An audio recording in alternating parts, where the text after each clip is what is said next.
ya a ustedes les está dando a entender ciertas anormalidades que ha podido tener el paciente. Entonces, justamente, aquí ya no hay creo que teoría, así, a ver, vamos a ver, no, sí, solamente son, a ver, vamos a ver todo, allá, muy bien, acá sí viene, allá, sí, yo pensé que no teníamos esto. Entonces, miren, en base, en base a lo que estamos viendo, en esta primera parte es sobre la descripción del cuadro clínico, que ustedes después lo van a hacer. Pero voy a lo siguiente, que estamos, el cuadro en sí se trata de un paciente que tiene serias complicaciones respecto al metabolismo de carbohidratos. Y ustedes van a decir de qué trata, a dónde se perfila, en base a lo que se menciona en los análisis y hallazgos tanto bioquímicos como clínicos. Aquí, antes de eso, un poco de lo que es la base teórica y de la base bioquímica. Cuando hablamos de glucógeno, que justamente es donde se perfila el tema, ¿qué es el glucógeno? El glucógeno, como les había dicho en un comienzo, de repente a ustedes he tenido que hablarles directamente sobre el metabolismo, pero hablando un poquito más sobre la estructura en sí, que también comenté algo, aquí entonces aprovecho. El glucógeno es un polisacárido de reserva, es un polisacárido de reserva de glucosa. En plantas es el almidón, amilosa y amilopectina, amilosa y amilopectina. En animales es el glucógeno. Un exceso de glucosa se almacena en algo, se guarda en qué? Bajo la forma de glucógeno. ¿Dónde ocurre esta síntesis? Bueno, relativamente en todos los tejidos, pero fundamentalmente en una forma masiva y grande es en hígado, riñón y músculo esquelético. Eh, las, hay ciertas características que les había mencionado. Estructurales son lo siguiente. Está conformado por puras glucosas. Entonces es un homopolisacárido, porque está formado de pura glucosa, unidos por enlaces glicosídicos alfa, este es el carbono 4 y este es el 1. El alfa 1, 4. El alfa 1, 4. El 1, 4. Y llega y puntos de ramificación en alfa 1, 6. Aquí tenemos el carbono 1, 2, 3, 4, 5 y 6. Y 6 con el carbono 1. Por eso dice 1, 6. Y alfa se refiere a que este enlace que está hacia abajo es alfa. Y si estuviera hacia arriba sería el beta. Aquí son alfa. Con estos para abajo. Esto para abajo es alfa. Entonces, es un alfa 1, 6 y los puntos de ramificación. De ahí todo lo demás siempre es alfa 1, 4, 1, 4.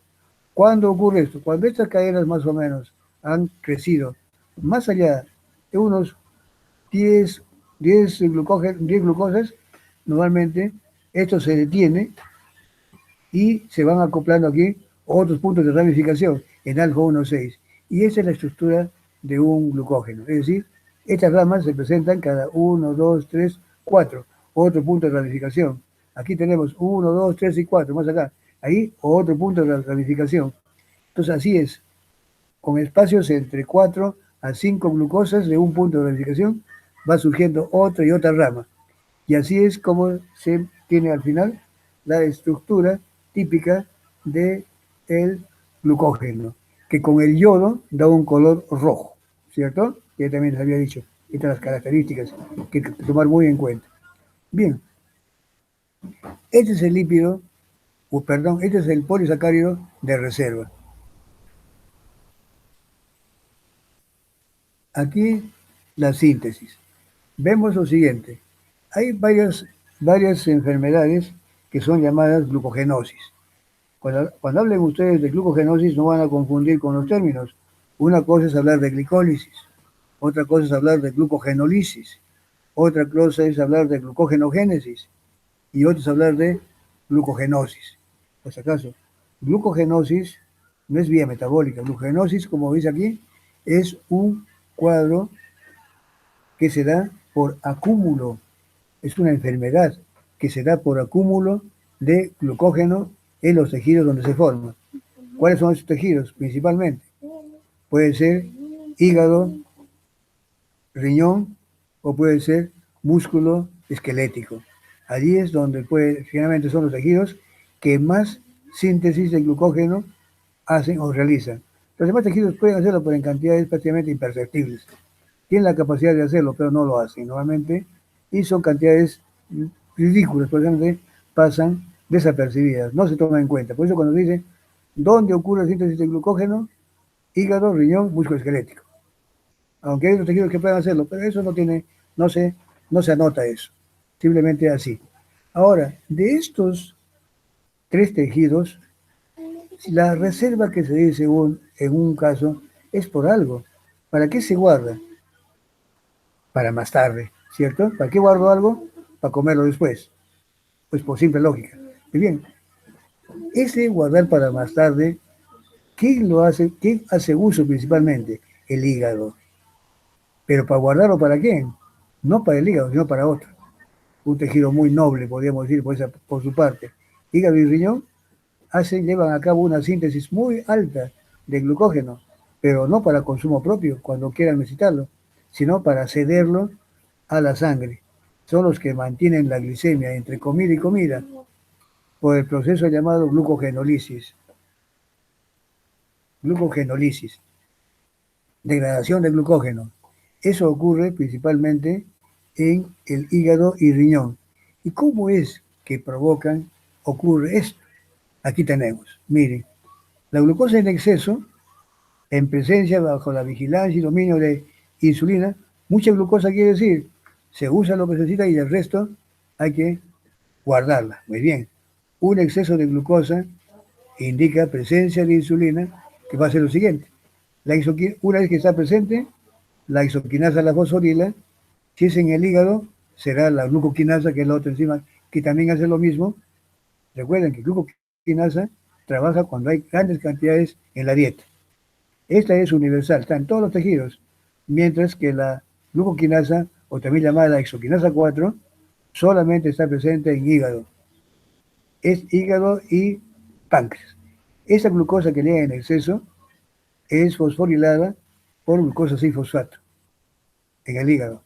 Y cuando hay exceso, este exceso va a permitir que se desvíe, que siga una ruta en la cual, por acción de una enzima que cambia el fosfato de la posición 6 a la posición 1, es una mutasa, la fosfoglucomutasa, o glucosa 6-fosfato mutasa. Mutasa viene de mudar de sitio, cambiar de sitio. Simplemente una mutasa. Y esa, una vez que está aquí, la glucosa 1-fosfato, es el sustrato. ¿Sustrato para qué? Para que venga una uridiltransferasa, glucosa 1-fosfato, uridiltransferasa, viene el UTP, se convierte en UMP y esto queda convertido finalmente en UDP-glucosa. La uridina difosfato glucosa. Esta es la forma como la glucosa va llevada de la mano, podríamos decir. La glucosa se va a incorporar ahora al glucógeno, pero no va sola, tiene que ser llevada de la mano por el UDP. Para eso hizo esta reacción, ocurrió esta reacción. Así entonces que esta UDP-glucosa, por acción de la glucógeno sintiasa y la enzima ramificante, van a ir sumando una tras otra glucosas a una glucogenina que ya les había mencionado. Glucogenina, que es un oligosacárido de unas 4 a 5 restos de glucosa, y sobre esta la glucógeno sintiasa va a empezar a añadir una glucosa, otra glucosa en enlaces glicosídicos alfa 1, 4. Y cuando esto crece de 10 a 12, cesa momentáneamente la sintiasa y viene la ramificante.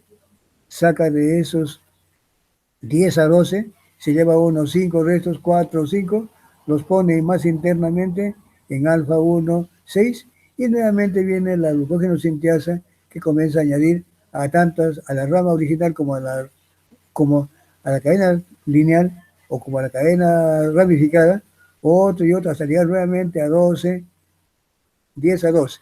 Cuando esa llega allí, se detiene y nuevamente viene la ramificante. Y así, de un trabajo sincronizado entre la sintiasa y la ramificante, empieza a tomar forma el glucógeno, como una especie de árbol con muchas ramitas. Se guarda eso en pequeños vesículos. Cuando hay eso, todo esto es síntesis. Esto es lo que ha ocurrido cuando hay exceso de glucosa y está bajo la influencia de insulina. ¿Qué ocurre cuando cesa el aporte de glucosa y los niveles de glucosa en sangre comienzan a disminuir? Allí automáticamente ya sabemos que cuando hay glucosa, ahora prevalece el dominio de glucagón y adrenalina. Y bajo la influencia de glucagón y adrenalina, principalmente el primero, a nivel hepático, ¿qué cosa debo hacer? Glucagón y adrenalina van a actuar sobre el glucógeno y van a activando a una enzima que se llama glucógeno fosforilasa, que a través de una secuencia de etapas terminan activándola. ¿Y qué hace esta enzima fosforilasa? Va a comenzar a romper enlaces glicosídicos alfa 1,4 a partir de los extremos, uno por uno, y los va liberando como glucosa 1-fosfato, y donde se tropiecen con un punto de ramificación, allí viene una enzima salvadora que vendría a ser la desramificante. Corta ese punto de ramificación y sigue actuando la fosforilasa, hasta que ahí así la mayor parte se va como glucosa 1-fosfato. El producto más importante de la degradación del glucógeno por la glucógeno fosforilasa es la glucosa 1-fosfato. Y ese proceso se llama degradación fosforolítica. No es hidrolítica, sino fosforolítica. Ojo, eso lo voy a preguntar, si lo digo yo ahorita. Si no preguntan, me reclaman. La degradación del glucógeno es por un proceso llamado de fosforólisis. La fosforilasa no hidroliza, provoca una ruptura interponiendo el fósforo, por eso que aquí sale glucosa 1-fosfato. Entonces no es hidrólisis, porque no sería ruptura por agua. Solamente se libera glucosas libres por ruptura hidrolítica los puntos de ramificación. Esta enzima ramificante tiene dos funciones, hidrolítica y transferásica, ¿recuerdan? Y solamente es para liberar una glucosa de cada punto de ramificación. Lo demás es trabajo de la glucógeno fosforilasa, es decir, aquella enzima fosforolítica, la que degrada al glucógeno introduciendo en los enlaces glicosídicos alfa 1,4 un resto de fosfato, glucosa 1-fosfato. Esta glucosa 1-fosfato ahora, por acción de la enzima que antes la convirtió, ahora hace lo contrario. La fosfoglucomutasa cambia la posición 1, la pone en la posición 6. Y como estamos hablando de hígado, el hígado tiene para suerte nuestra una enzima que se llama glucosa 6-fosfatasa. Si la glucosa no lograra quitar este fósforo, esa glucosa no puede salir del hígado ni de ningún tejido. Este fosfato acusa cargas negativas que la hacen impermeable a la membrana mitocondrial, perdón, a la membrana celular.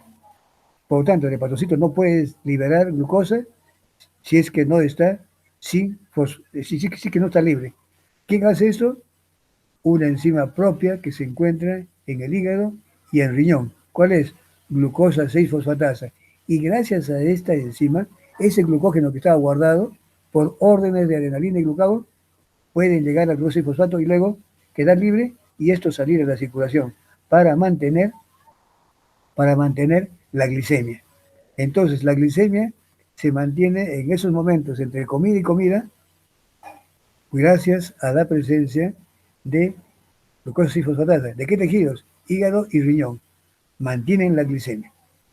Esta enzima está ausente en músculo esquelético y en cerebro.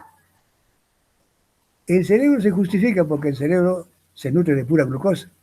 No le conviene tener esta glucosa. Glucosa que ingresa, la captura, la fosforila y al no tenerla encima garantiza que se quede para fines propios. Pero lo que no se le perdona es al músculo esquelético, que actúa en un tanto egoísta, podríamos llamarle así, ¿no es cierto? Se lo guarda como glucógeno y como no tiene la enzima, esta glucosa solamente sirve para sus fines energéticos. Claro, eso lo he hecho, yo digo de una forma un tanto egoísta, pero esa es una forma de decirlo nada más.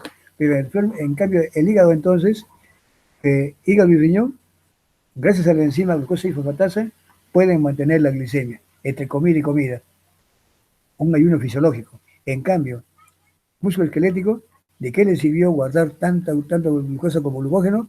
No puede mantener la glicemia. solamente es para consumo propio, para el ejercicio que también necesita. Eso no tiene su razón, porque el músculo está en continua actividad y requiere para cierto tipo de actividades más glucógeno que grasa de repente en algunos sitios. Si es una caminata ligera, pues se usa grasa. Si es rápida, es glucógeno. Entonces, todo está, todo tiene su razón. Pero lo cierto es de que este glucógeno de músculo no puede mantener la glicemia. Y la pregunta es ¿por qué? Porque no tiene glucosa 6-fosfatasa. La glucosa que llega al cerebro no puede escapársele. ¿Por qué? Porque no tiene glucosa 6-fosfatasa. Glucosa que llega no puede salir. Y eso sí más bien se explica porque el cerebro es dependiente exclusivo de glucosa. Con esa idea, miren, está bien. El caso de este paciente tiene esto, tiene una falla, un defecto de esta enzima, glucosa fosfatasa.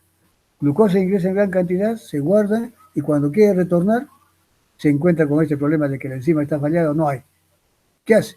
Comienza a acumularse el glucógeno en hígado y da lo que se llama una hepatomegalia. Esto es lo que se da en este tipo de glucogenosis tipo 1, llamado de von Wiener. Tipo 1A, simplemente tipo 1, porque hay otras variables. El 1A, el 1, es el 1 simplemente. Hay 1A, 1B, C incluso.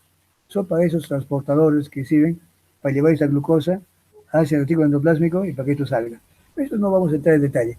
Simplemente aquí, esta enfermedad de von Wiener, glucogenosis tipo 1, es un cuadro que se caracteriza por acúmulo de glucógeno en los tejidos que lo sintetizan. Si yo dijera en la enfermedad de von Wiener está afectado el músculo esquelético, no, pues, porque el músculo Falso. esquelético no tiene glucosa fosfatasa, ¿cierto? Entonces, hay otros que sí son solamente del músculo esquelético, ahí se verían comprometidos. Entonces, una persona que tiene un defecto de glucosa 6-fosfatasa, ¿cómo se manifestará? Entonces, la glicemia no va a poder estar normal, la glucosa va a estar bastante bajo. La persona no va a tener capacidad para realizar ejercicio, va a estar limitado, ¿cierto? Se va a cansar rápidamente, no tiene glucógeno, simplemente va a tener que estar comiendo cada rato, si es que es posible, pero tampoco porque también eso le va a complicar más aún sus complicaciones de acúmulo de glucógeno en el hígado. Entonces tiene que tener una dieta prácticamente carente de glucosa o solamente ingerir glucosa lo necesario para impedir que esto se acumule, porque eso no puede llegar a liberar y a cumplir su función para la cual está diseñado. De esto trata el cuadro de von Wiener, que es una de las tantas enfermedades por acúmulo de glucógeno, llamado glucogenosis. A ver, vamos a ganar el tiempo. Estamos todavía bien. Vamos a seguir avanzando un poquito. Bien, creo que ya con esto, eso es lo que tenía que decirles principalmente y para remarcar este hecho de de las glucogenosis y también aprovechar los conceptos. ¿Qué cosa es glucogenosis? Qué cosa es gluconeogénesis? ¿Qué cosa es glucogenólisis? ¿O qué cosa es glucogenogénesis? ¿Y qué cosa es glucogenosis? A veces se puede uno confundir. A propósito, yo una vez puse glucogenosis puse degradación de glucógeno, síntesis de glucógeno, y al final muchos me contestaron como que era degradación. Se habían confundido con glucogenólisis. Entonces, y ver, la cosa más importante, que cuando, en qué situaciones, esto se responde a veces con un poco de lógica. Miren, ¿podrá haber síntesis de glucógeno en el ayuno? ¿Podrá estar activa? ¿Podrá estar No, activo? No, ¿no es cierto? Claro, ¿cómo va a haber no, síntesis no. de glucógeno cuando no hay glucosa? Solamente se da cuando hay exceso y bajo la influencia de insulina, ¿cierto? ¿Ven? Por eso se responde a veces con lógica nomás.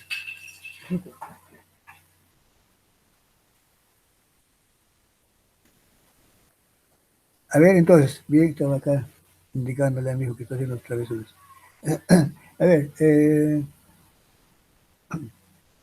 entonces, miren, aquí Dice, escribe. Primero quiero decir lo siguiente. ¿Alguien me describe entonces el cuadro clínico ahora bien? El caso problema. A ver, ¿quién me lo describe? El cuadro, Sí, profesor. sí. ¿Quién me lo describe? ¿Usted va a describir? A ver, una descripción bien resumida, bien clarita nomás de lo más importante que manifiesta este paciente. Del caso. Sí, claro, sí, el caso clínico. A ver, ¿quién va a hablar? ¿Quién va a hablar? ¿Uno de ustedes? A ver, escucho. ¿Quién me va a contestar? A ver. A ver. ¿Quién quiere comentar el caso? ¿Quién me describe el caso clínico que está acá? A ver. El caso problema. ¿Quién me lo describe? Yo, Ya, su profesor. nombre, su apellido. Arana Figueroa, Ana Figueroa. Mayra. Muy bien. Mayra, a ver. Arana Figueroa, Mayra Chantal.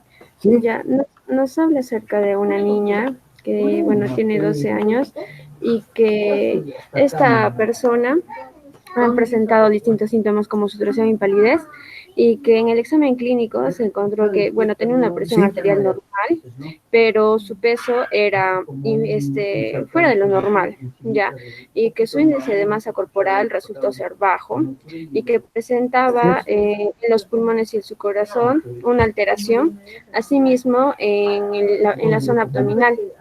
Y también nos habla que en la zona del abdomen ha estado hinchado y que el hígado en especial ha aumentado su tamaño. Y después, bueno, solo nos dice eso, ¿no? Sobre todo la hinchazón que presenta la niña y el hígado. Por favor, cuando esté hablando su compañera, por favor, los demás compañeros no hagan apaguen su micrófono para que no haya interrupciones. No me han dejado escuchar muy claro lo que la señorita ha hablado. Ha hablado bien, pero miren, a veces se escucha murmullos y no me permiten escuchar para poner acá su calificación. Muy bien, señorita.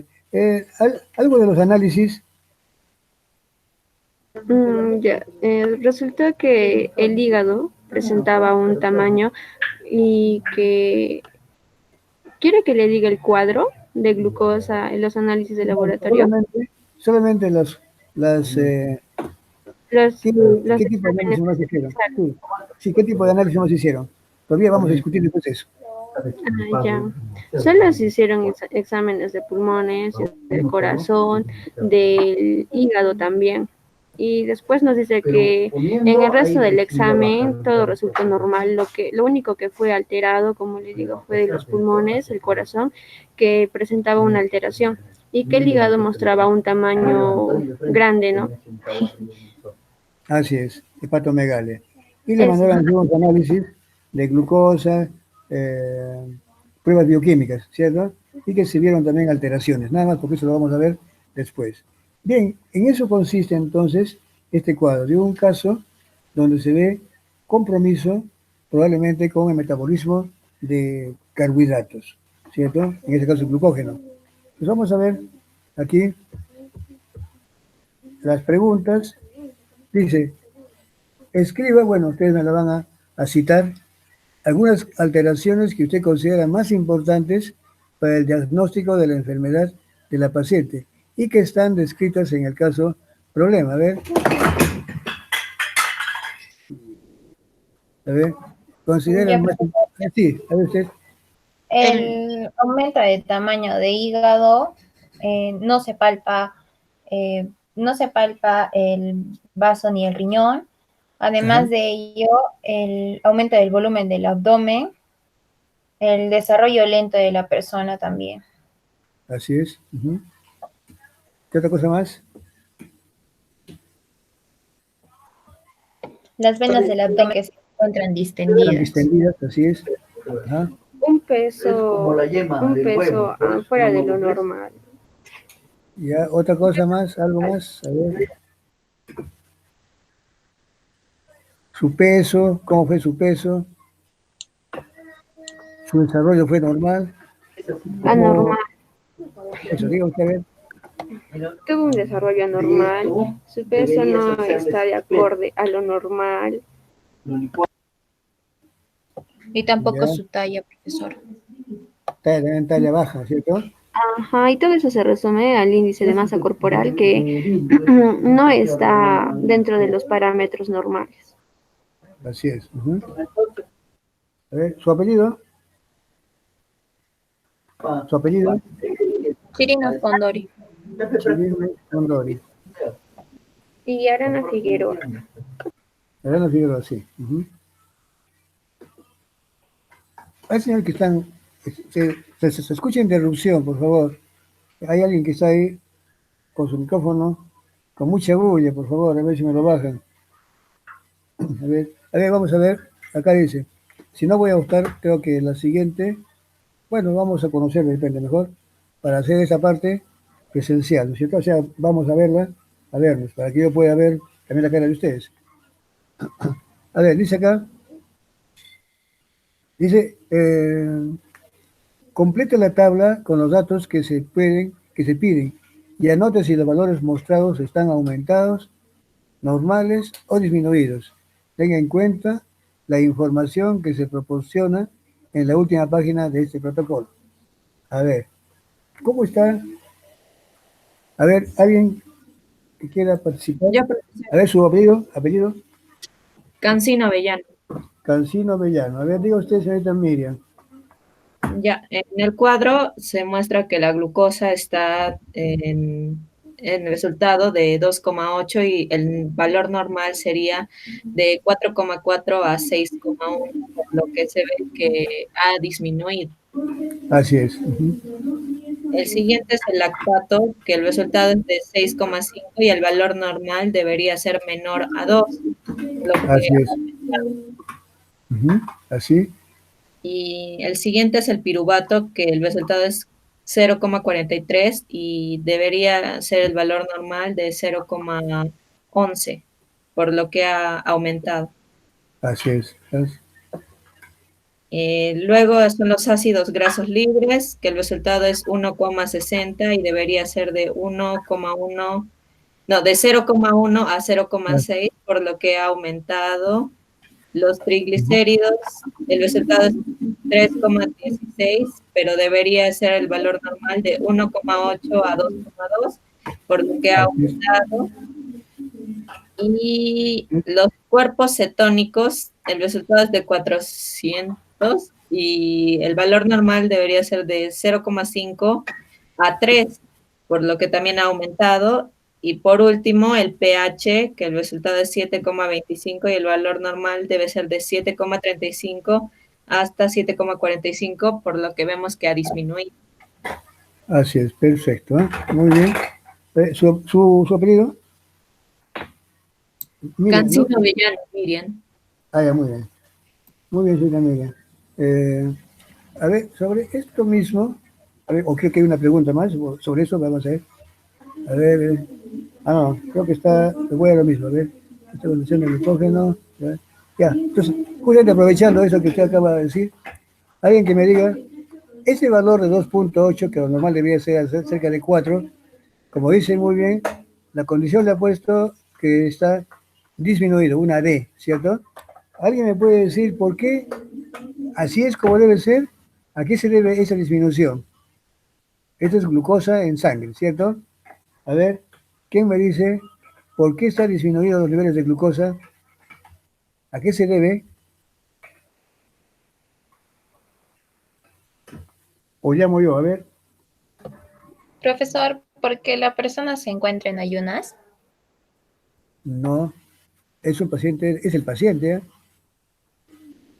2,8, si estuviera en ayuno, no tiene por qué bajar la glicemia, ¿cierto? Ah, miren, qué bien que me lo dice. O si acaso una persona que esté en ayuno, salvo que sea un ayuno, no, ni siquiera, ¿eh? Una persona que esté en ayuno nunca baja sus niveles de glicemia.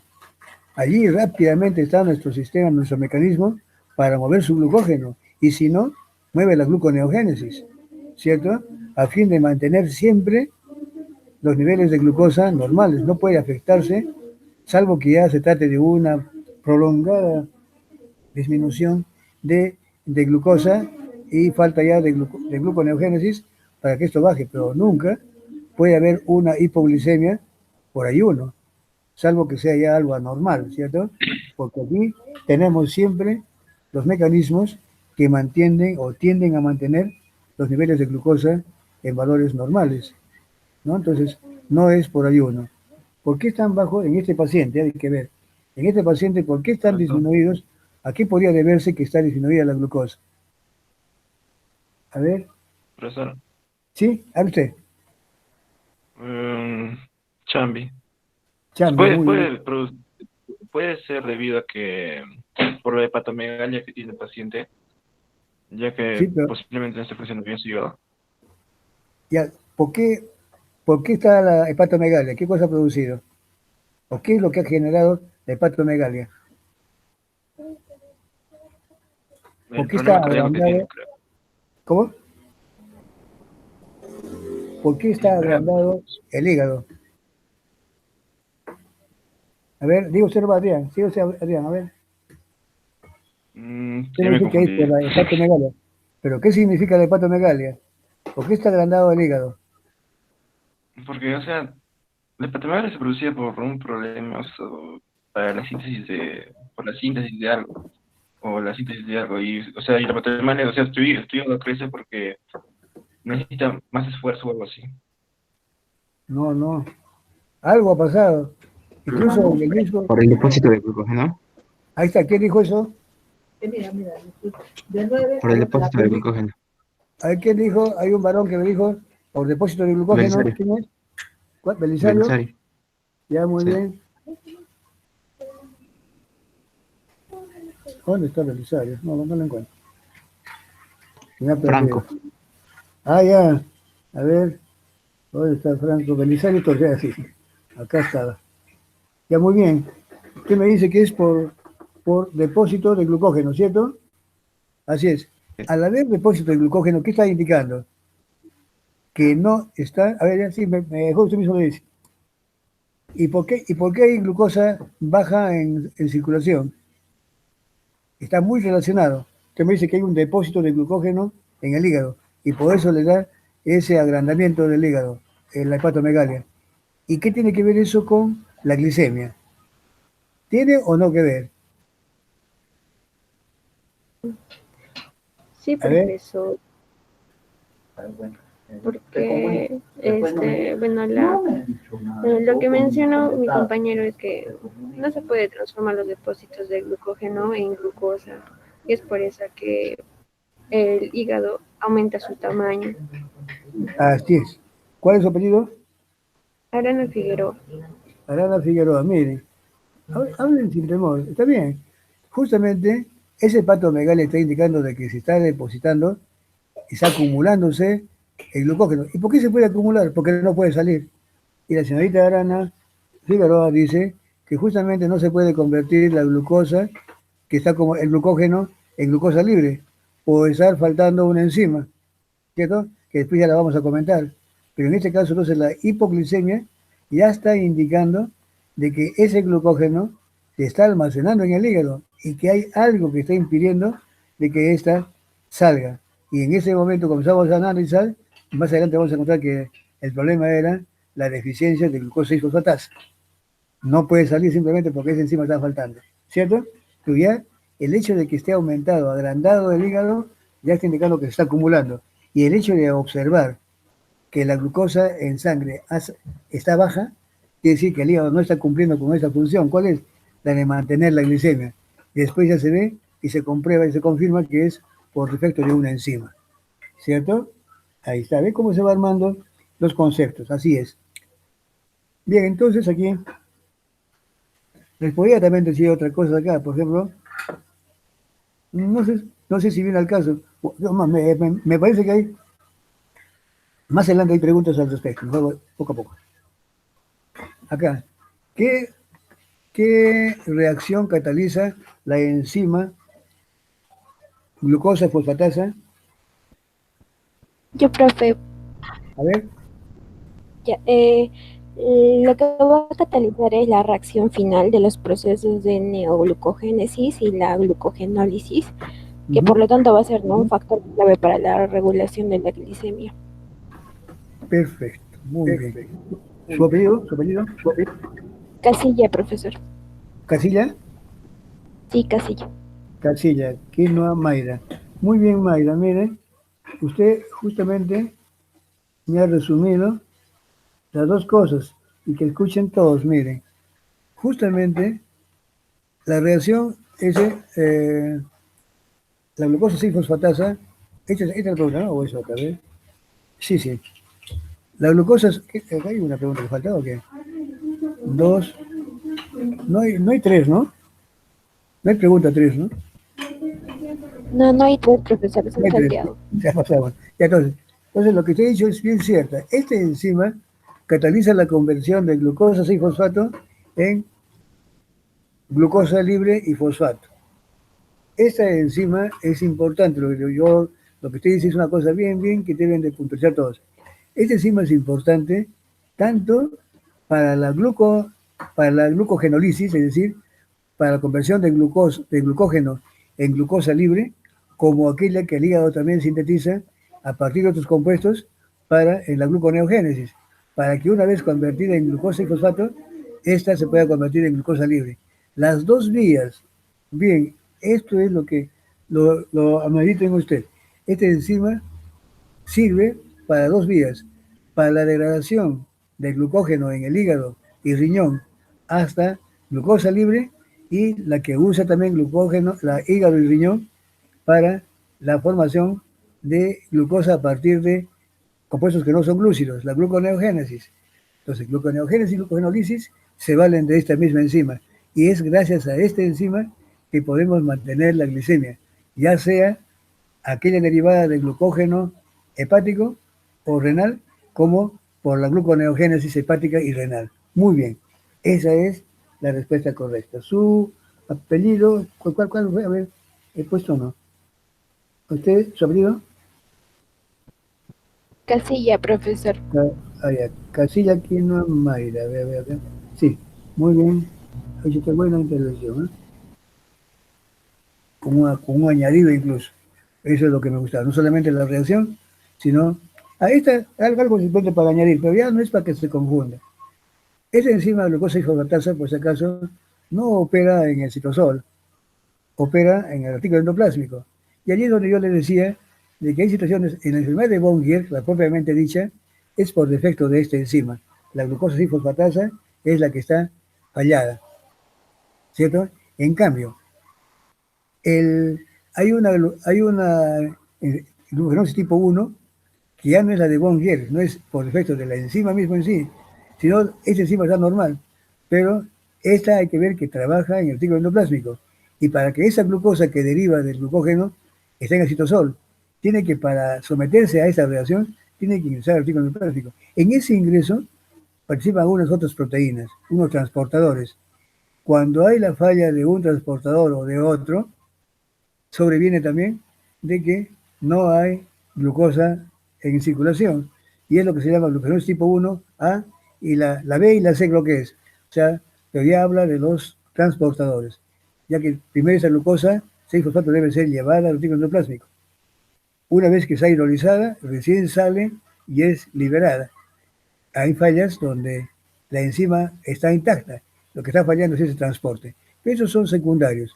Aquí estamos hablando solamente de esta enzima, ¿ya? No nos vamos a confundir, no los voy a tampoco a ustedes a confundir a tantas palabras, solamente con esta. Con una me contento. La glucosis fosfatasa, enfermedad de Bongier, tipo 1. No hablo de las subclasificaciones. Muy bien. Dice, ¿cómo está la concentración de glucógeno en el hígado de la paciente? Fundamente su respuesta. Sí, a ver, ya. Hable. Ya. En el caso del glucosa, ¿Apellido? Chirinos Condori. Chirinos Condori Jazmín. Ya, muy bien. Sí, profesor. La concentración de glucosa en el hígado, de glucógeno en el hígado, se encuentra en cantidades anormalmente grandes. El caso clínico nos dice de que se encuentra presente en 11 gramos por ciento, cuando lo normal la normal cantidad de glucógeno en el hígado debería de ser de 5 a 8 gramos por ciento. Así es. Ujú. Perfecto. Esa es entonces la respuesta que ha dado usted, ¿cómo está? ¿Cuál es el apellido, dijo? Chirinos, profesor. Chirinos. Chirinos, Condori, Jasmine. Muy bien. Aquí tiene usted. Ya le estoy anotando. Perfecto. Esa es la respuesta concreta. No hay más que decir aquí. ¿Cierto? Ustedes mismos se dan cuenta. Aquí no falta nada que añadir. Está perfecto. Dice, ¿qué enfermedad tiene la paciente? Fundamente su respuesta. A ver. Profesor, yo, Arauz Calci. Arauz Calci. A ver, Arauz Calci. Muy bien. A ver, hable Ya, usted. la persona presenta un cuadro de enfermedades metabólicas hereditarias que, por ejemplo, sería la enfermedad de von Gerke, A ver. que es a causa de la deficiencia de glucosa 6-fosfatasa. Y mayormente se caracteriza esta enfermedad por la mala tolerancia del ayuno, el retraso de crecimiento y la hepatomegalia, como resultado de la acumulación del glucógeno. Así es. Ujú. Así es. Creo que más allá, a ver, mayormente eso es, ¿no es cierto? Lo que se ha visto y por las características se trata de la enfermedad tipo 1 de von Gerke. Fundamento de su respuesta justamente es todas las características apuntan hacia eso, ¿cierto? Miren, en primer lugar, una lacticidemia, alta piruvatemia, piruvato alto, ácidos grasos, pH bajo. Ahorita vamos a hablar por qué baja el pH. Y glucosa prácticamente por debajo de los niveles normales, muy por debajo, y lípidos elevados. Entonces, eso señala justamente a que se trata se perfila hacia una glucogenosis tipo 1. Claro que al final, ¿cómo se puede con esto? Hasta aquí podríamos decir, y no puede ser otra enfermedad, que también puede verse comprometida con la degradación del glucógeno. Bueno, pero entonces ustedes dirán, sí, se puede ver, pero que sea el hígado, y el riñón también de repente, aunque no se palpa en ese caso, pero el hígado ya hace ver que está algo circunscrito al hígado, en primer lugar. Y lo que se ve, solamente lo que sabemos, pueden ser este tipo de enfermedades. Hasta también hay una también que puede ser, que es la de tipo, la 6, ¿no? La de Hertz. Pero se distingue en algunos detalles. Por ejemplo, la forma del hígado, la forma que tiene el glucógeno. Pero más que todo, ¿cómo se puede confirmar? Con la determinación de la actividad enzimática. Se hace la medida de la actividad de la enzima, glucosa 6-fosfatasa, y con eso está descartado que pueda ser otro. Si se encuentra que está normal, habría que buscar en otro. Pero normalmente, en estos casos, cuando se ve esto, automáticamente ya uno va apuntando hacia la enzima y se mide la actividad. Si está normal o anormal, si está defecto, no hace más que confirmarse. Si no es esta, pues ya comienza a buscarse en otra enzima que también podría dar el mismo cuadro. Pues aquí ya automáticamente apunta hacia la glucosa 6-fosfatasa, enfermedad de von Gerke. Todo lo que se ha descrito señala que se trata de esa enfermedad. Muy bien. Dice, ¿cómo está la concentración de lípidos en el hígado de la paciente? Ya creo que habíamos visto eso, ¿no? Ah, no, no estaba esto. Fundamente su respuesta indicando los valores normales para este parámetro. A ver, ¿qué me dice? Yo, profesor. A ver, sí, su apellido. Chirinos. Chirinos Condori Jazmín. Ya dio usted. Sí, profesor. Ya, el caso clínico nos dice de que el paciente presenta un 20,2 gramos por ciento, lo cual es un nivel alto. Y este se caracteriza más que todo por el aumento en triglicéridos y colesterol. Y el valor normal de este debería ser alrededor del 5 gramos por ciento. Así es. Ujú. Perfecto. Entonces, ¿qué dice? Es su respuesta indicando valores normales para este paciente. Sí, sí, ¿Puedo dice. agregar algo? Sí, a ver, dígame. Ya, la presencia también de lípido que presenta el hígado es porque esta persona almacena pues glucosa, ¿no? En forma de glucógeno, y cuando esta no puede ser liberada, las grasas se movilizan y almacenan en el hígado, generando el efecto hígado graso, junto con el Perfecto. glucógeno. Ajá. Justamente eso explica por qué los niveles de lípidos están aumentados en circulación. Están siendo transportados y en el hígado están aumentando. Recuerden que es un tejido que está, eh, en cierto modo, no está funcionando bien. Está como un depósito. Eso también hace de que los lípidos que van al hígado se acumulen, ¿cierto? Así es, pero es lo que están en circulación, los que vienen del tejido graso se están movilizando. Muy bien, ¿cuál es su apellido? Arana Figueroa. Arana, ya, muy bien, señorita Arana. Está muy bien. Perfecto, eso que usted ha aclarado es así. Justamente corrobora con lo que se ha visto respecto a los triglicéridos y ácidos grasos libres, ¿cierto? Y que tanto los que se acumulan como los que están circulando hacia el hígado, es decir, por la circulación. Luego viene otra pregunta, dice, ¿qué respuesta espera usted encontrar en la paciente estudiada si se administrara adrenalina? Fundamente su respuesta. A ver, esta pregunta muy bonita y que de repente forma Profe, parte, ¿no? A ver, sí, dígame. ¿Su apellido? ¿Apellido? profesor Casilla. Casilla, a ver. Eh, Dice, al, si se le administra adrenalina a la paciente, lo que va a ocurrir es que esta adrenalina va a activar a las proteínas quinasas, lo cual va a provocar la activación del glucógeno fosforilasa. Esto va a estimular a la degradación del glucógeno, mientras que el glucógeno sintasa va a disminuir su actividad y es lo que va a inhibir la síntesis de glucógeno. Entonces, en este caso sería muy beneficioso, ¿no? Porque lo que se quiere es que el glucógeno se degrade a glucosa y así también se tendría la disminución de la hepatomegalia, ¿no?, en el paciente. así es, pero a ver, entonces estaría haciendo, aquí este paciente está con hipoglicemia. ¿Administrar adrenalina a este paciente estaría mejorando o no, o es por gusto? Es por gusto, profesor. ¿Ah? ¿Por gusto? A ver. Sí, profesor, es por Sí, gusto porque la adrenalina no eleva la glucosa en la sangre. En este paciente, ¿ah? Porque en otras situaciones sí. Sí, o sea, Pero el en este paciente que paciente, tiene esta enfermedad.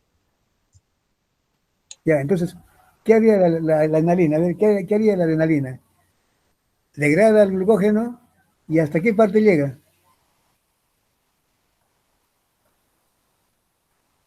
A ver, estamos con el paciente, ¿eh? A este paciente se le administra adrenalina y ¿qué hace la adrenalina? Favorece la degradación del glucógeno, pero ¿aumenta la glicemia? ¿Se mejora o no? No, profesor. No mejora, profesor. No, ¿por qué? Sí, la respuesta es no, pero quisiera que me digan por qué. Porque no actúa sobre la glucosa 6-fosfatasa. Ahí está, perfecto. De nada le serviría adrenalina estar degradando al glucógeno y eso va a llegar solamente a glucosa 6-fosfato. Como no era fosfatasa, igual que nada, porque la adrenalina no va a revivir, no va a mejorar a la fosfatasa, ¿cierto? Ahí está la falla. ¿Quién ha sido la que última vez ha hablado de la fosfatasa? ¿Su nombre? Chirinos, ¿Apellido? profesor. Chirinos, muy bien. Claro, justamente, en este caso, en otras circunstancias sí, de repente, quién sabe. Condiciones normales, pues lógicamente que sí, pero en situaciones como esta, si la falla es la enzima, justamente la enzima que es la que hace que se libere la glucosa. ¿De qué le sirve a la adrenalina estar liberando glucógeno, degradando glucógeno?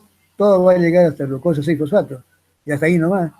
Y como no se desfosforila, no sale, o sea, no cumple su cometido, ¿cierto? Entonces sería por gusto, en vano.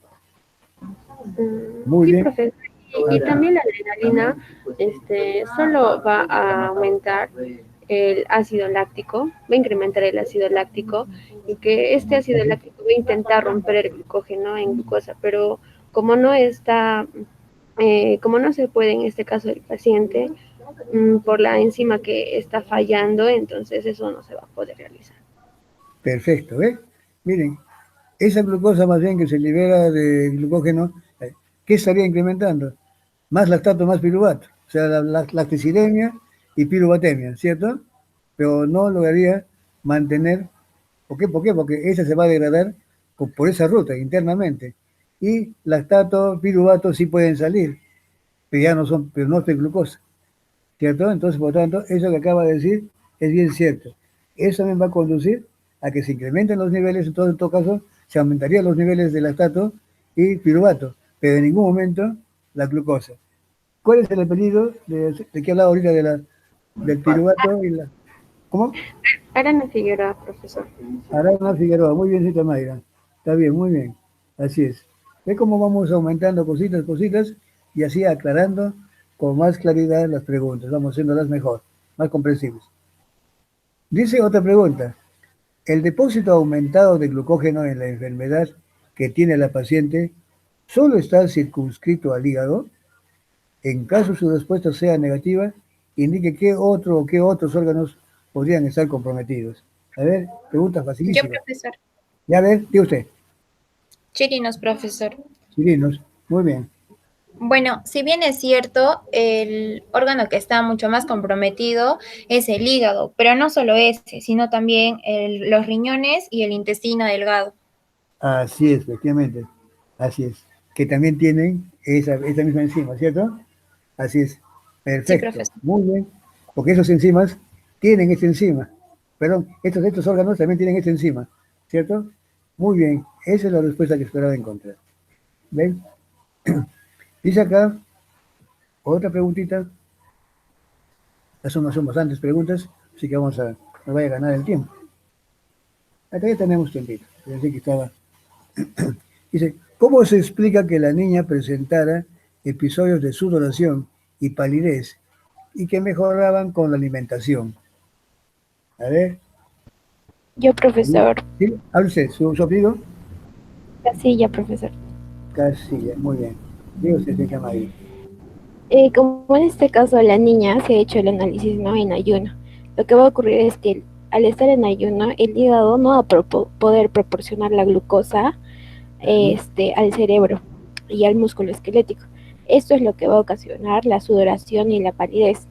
Pero esto va a mejorar no con la alimentación. ¿Por qué? Porque la alimentación va a proporcionar la glucosa que necesita el cerebro, ¿no? Así es. La proporciona en forma directa, rápida, entonces se mejora. Justamente es para remediar esa hipoglicemia, ¿cierto? No hay glicemia, entonces uno la tiene que tomar y por eso que se mejora casi en forma inmediata, instantánea. Muy bien, precisa. Esa respuesta me hago también, esas las respuestas precisas. No hay nada más que aumentar acá, porque ¿qué podría decir yo? A ver, aumentar más sería repetir y redundar en lo que se ha dicho. Muy bien. Esa es la sudoración y palidez, falta de ATP, falta de energía de glucosa, justamente para esos tejidos, que generalmente se traducen en sudoración y la palidez, falta de ATP, la energía, se traduce automáticamente con esas características.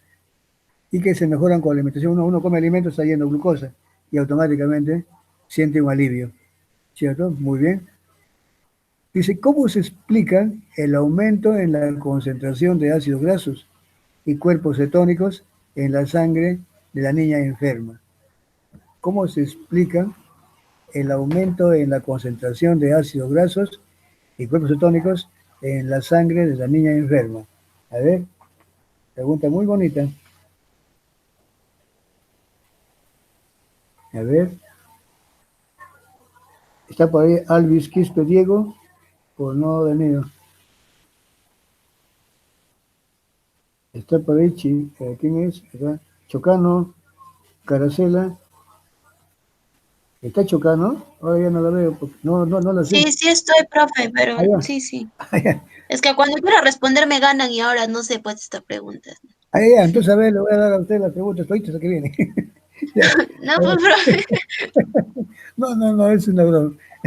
Ya, entonces, a ver, ¿cuál es? Pregunta acá, su relación. Dice, ¿cómo explica el aumento en la concentración de ácidos grasos y cuerpos cetónicos en la sangre de la niña enferma? ¿Por qué? ¿A qué cree usted de que hay aumento en ácidos grasos en la circulación? Ácidos grasos, también triglicéridos, están aumentados en la circulación. Y también cuerpos cetónicos. Bueno, primero los ácidos grasos, después pasamos a cuerpos cetónicos. ¿Cómo se puede explicar? ¿Por qué en esta paciente, que teniendo un déficit de la enzima glucosa fosfatasa, se traduce con una concentración elevada de ácidos grasos y cuerpos cetónicos en la sangre? ¿Tiene alguna idea? A ver, Porque se eleva el nivel de adrenalina. se eleva ya. ¿Y qué hace la adrenalina? Activa la lipasa dependiente de otra hormona. Exactamente, exactamente. Muy bien, muy bien. ¿Tu apellido? Cancino avellano. Cancino Vellano. Cancino Vellano. Muy bien, aún no voy a equivocar. Tengo cada vez veo menos. Voy a poner a otra persona. No, está muy bien. Buena intervención, ¿eh? Claro, justamente, miren, en estas circunstancias, el organismo no tiene glucosa, no tiene por qué estar presente la insulina. ¿Quién está ahora bajo el mando de todo? Adrenalina y glucagón.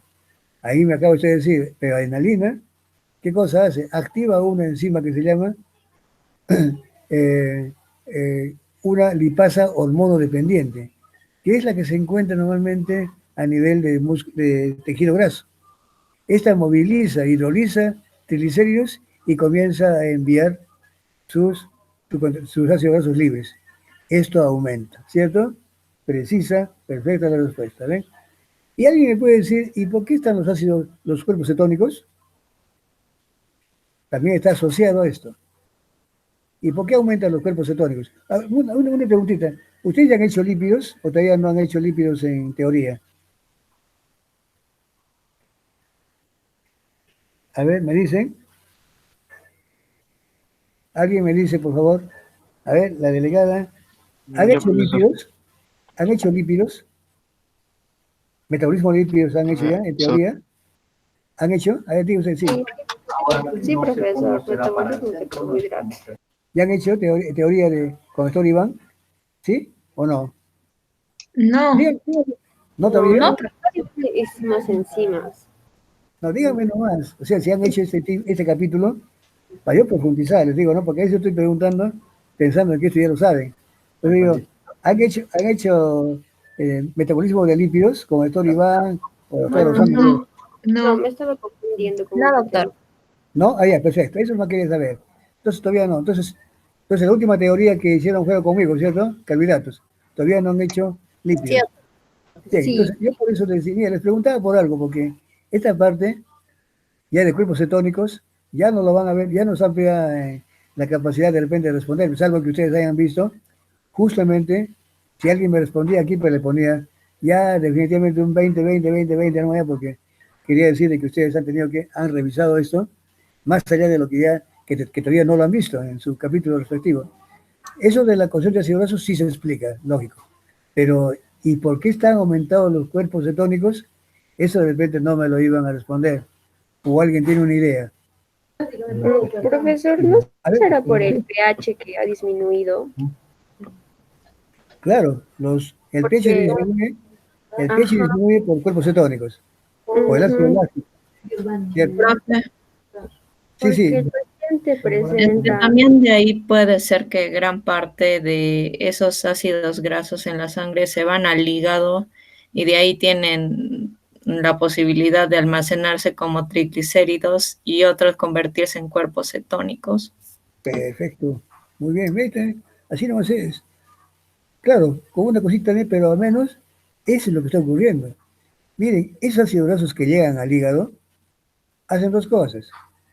O se convierten o se acumulan como tales, de allí el contenido graso, y no pueden salir, se convierten en triglicéridos, no pueden salir, o bien esos ácidos grasos son convertidos en cuerpos cetónicos.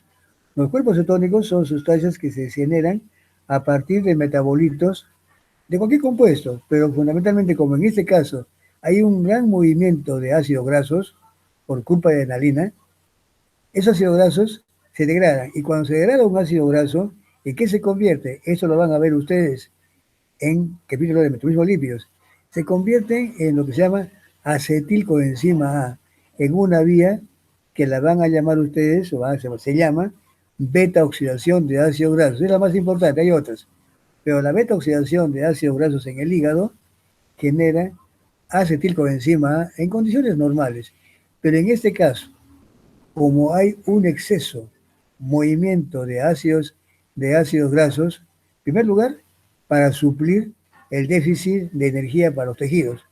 ¿Pero quién hace eso? Adrenalina, ¿cierto? Adrenalina está indicando de que, como hay glucosa, entonces que se movilicen los ácidos grasos. ¿Para qué? Para suplir el déficit energético que está dejando la glucosa. Que no hay glucosa, pues entonces alguien tiene que asumir ese rol energético. Y en ese afán, el tejido graso comienza, el tejido adiposo comienza a liberar grandes cantidades de ácidos grasos que los tenía como reserva, como triglicéridos.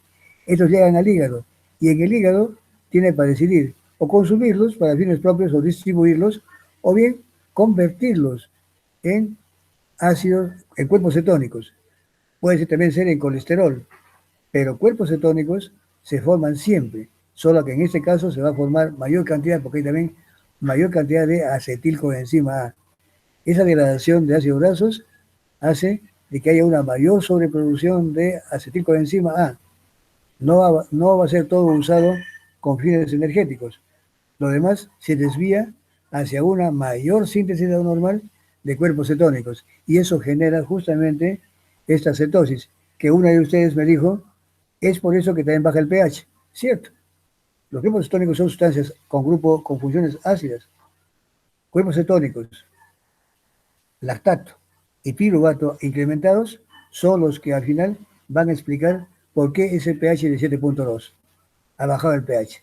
¿Cierto? ¿Ya ven? Así, esa partecita, como dije, de lípidos, claro, yo por eso les preguntaba si habían hecho o no. Ustedes lo van a ver. Entonces, como ya ustedes saben de que hay movimiento mayoritario de lípidos, esos ácidos grasos ahora en el hígado van a someterse a una degradación. Repito, es la beta oxidación que genera acetilcoenzima A. Como son grandes cantidades, también habrá grandes cantidades de acetilcoenzima A, con la cual también va a haber una sobreproducción de cuerpos cetónicos, más allá de los que el organismo normal necesita. Los cuerpos cetónicos se usan siempre, en todo momento, solo que están a una tasa igual.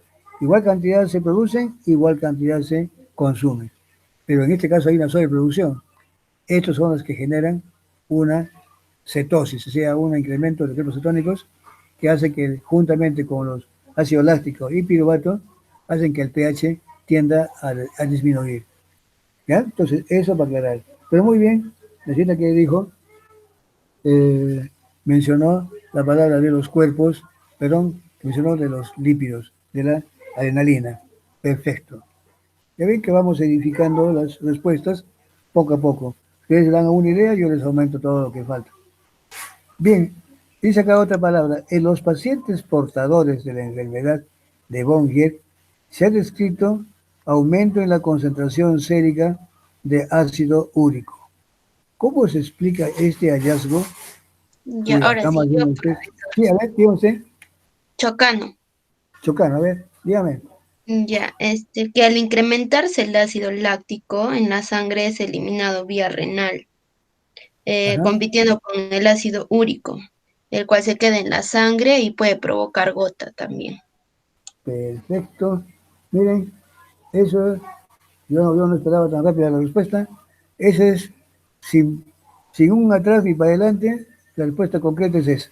Simplemente que en estos pacientes portadores de la enfermedad de Bonnier, como se ve, básicamente